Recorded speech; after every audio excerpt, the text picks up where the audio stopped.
All right, today we're going to be looking at the 1982 Yamaha 650-750 motorcycle. This motorcycle is manufactured in June of 1981. They considered a 1982, and just wanted to go over a couple things with you.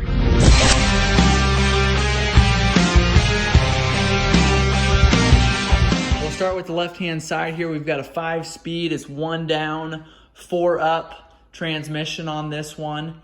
We've got our kickstand on the left-hand side here, and we've got our center stand there back by the left-hand exhaust is where that arm is to kick that up on the center stand. Underneath here, underneath this cover here, and I'll pull this off, we've got one peg with a grommet down below there, and then we've got 2 kind of hooks, one on the front, one on the rear of this panel here that will allow us to get underneath of this cover. Underneath here, we've got a toolbox here, or a storage box here, and this is where you keep your chain to chain your motorcycle up. You do have to have a key to use this lock, and then you've got a post right here that you can lock your motorcycle up with. So keep that in mind. Just go ahead and you can just pull that chain out of there. It's just pushed in there. You can store it other places. You can actually store it hooked up here, and then like I said, you've got to have your key to unhook it. So keep that in mind. That motorcycle does have that feature. Underneath here, you've got your regulator rectifier and your igniter here. These regulator rectifiers will tell how much power is going to your battery. So if you've got a battery that's not charging or it's not maintaining, first place I would check is probably that regulator rectifier. We've also got a relay underneath here. This is not your starter relay. That starter relay is in a different location. This is, I guess, turn signal relay here. Probably several different relays on this machine. We've got an alternator here on this model. Most motorcycles don't have alternators, but the older Yamahas do. So here's your alternator, your starter. We've got 4 carburetors, an inline 4 set of carburetors on this one. We'll be going through and cleaning those carburetors and rebuilding them, so keep an eye out for that video. Right here we've got your fuel on, reserve, and off. So horizontal is going to be, I guess, prime on this model, which causes your fuel not to flow, but it will. You can put it in the prime position, the PRI position, and your bike will still run. It just won't have that steady flow. It's a vacuum system to where your motorcycle will not drip fuel if you put it in that PRI position and pull that fuel tank. A couple more things you can see here. You've got 2 spark plugs on this side. If you go around to the other side, you'll see the other 2 spark plugs. You've got your cylinder 1 over here, and then it counts to 4 starting from the left. So going up front here, we've got a little bit of an unusual brake system on this model.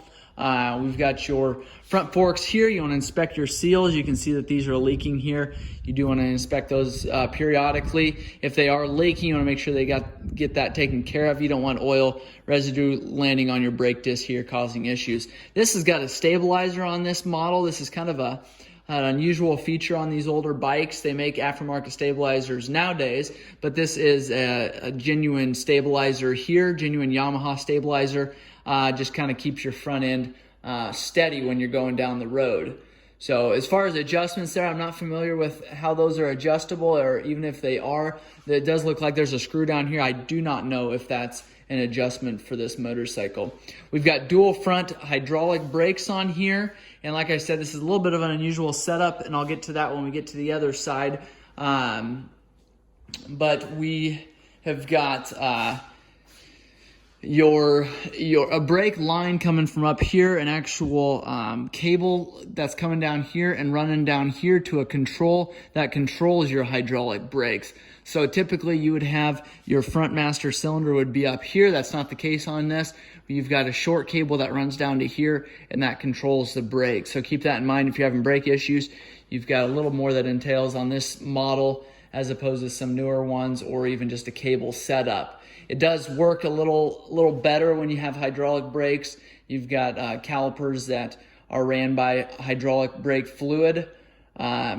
So those are a little more efficient, but this one's just a little bit different style. So that is something different on this Yamaha. Here's your other 2 spark plugs that I was talking about there. On this side, you've got your brake pedal here. and that runs a pivot point here that's got a rod going to your back brake drum there, and there is some adjustment here. You've got a 12 millimeter nut on the back here that can be adjusted. You do want to make sure there's a little bit of free play there. Rear shocks are adjustable. You've got a turn piece here. I believe there's 4 different adjustments on these rear shocks. Just sets up your damper here, and then you've got some adjustments here. It looks like 1, 2, 3, 4 different settings on the strength of your shock there. So carrying less or more weight, you can adjust those depending on the ride that you want. Underneath here, there'd typically be a cover on here. We're missing that on this model, but we do have your battery here and then your starter relay. So you want to inspect this, make sure it's good. If you've got a motorcycle that's not starting well, or not starting at all, you hear a clicking sound, more than likely, a lot of people will go to your starter relay, think your starter relay is bad because it's clicking. More than likely you have a bad battery or a bad starter. If your starter relay is clicking, 9 times out of 10 your relay is good. It's either your battery or your starter. So you want to make sure you've got a good charge on your battery. Make sure it's got enough cranking power to turn your starter over. Just the first thing I would check there is battery voltage and make sure your battery is good. We've got front and rear pegs on this model. Both of them are folding. These your rear pegs will stay in the up position if you don't have a lot of passengers. These will pivot, but they will not stay in the up position. Underneath of your fuel tank here, you've got your 2 horns. A lot of times those are high and low pitch. They might be the same on this model. I'm not totally sure. Going back to the rear here, you've got tail light, brake light, and to get to these bulbs, what you do is you've got your helmet lock here, but then you also have your seat lock that is here as well. It takes a key to open that up. We've got it unlatched right now just to get under there quicker, but typically you'd have to turn that key to release. There's an arm that'll hold that seat held down there. You've got your fuses underneath here as well as your air box. Your inlet is here. You do want to make sure that you take and periodically clean that air filter. You do want to do that. I like to do that every time I change my oil. And then to get to your rear taillight bulbs there, you just go in through there. We've got an old fuel filter and fuel line there, which typically wouldn't be there.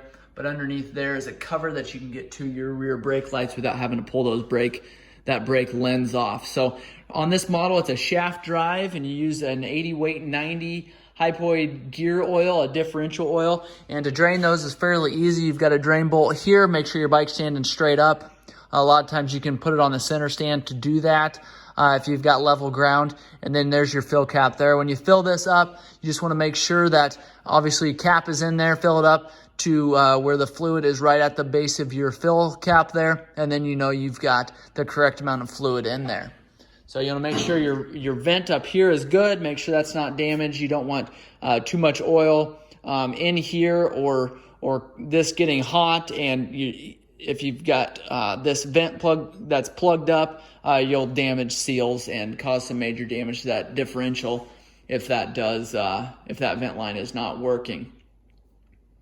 On this model, you've got a fuel cap here that will need a key to release the fuel cap. And then you've got actually some pretty good technology on these gauges here as far as fuel level here. You've got your side stand, just some warning lights here. On the left-hand side here, you've got turn signals, horn, choke lever here. You've got your lights here.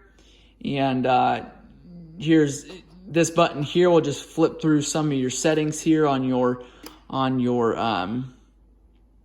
dash. You've got a trip reset here. You can see underneath, you've got a little bit of gummed up area here. A lot of times there's this stickers from the factory that will leave some residue on there, but you can change your trip here on the left-hand side.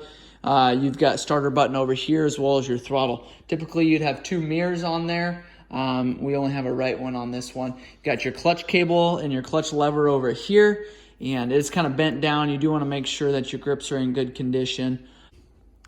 Changing the oil on this motorcycle, you want to come over here and right underneath, again, you want to keep this kind of on its the center there, put it on its center stand, but you've got a 12 millimeter bolt here, and this will pull the engine oil filter off of here. You can pull this entire assembly out, and your oil will drain through there. You will also have your oil filter that you want to get replaced. Pay attention to the direction that oil filter comes out. You want to put that in the same way.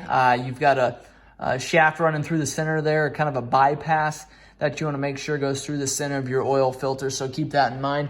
Then on the right-hand side here of your motorcycle, you have your sight window here. It's directly underneath of your clutch. There's 2 marks, kind of 3/4 of the way up and then about 1/4 of the way up on this sight window here. You want to be in between there.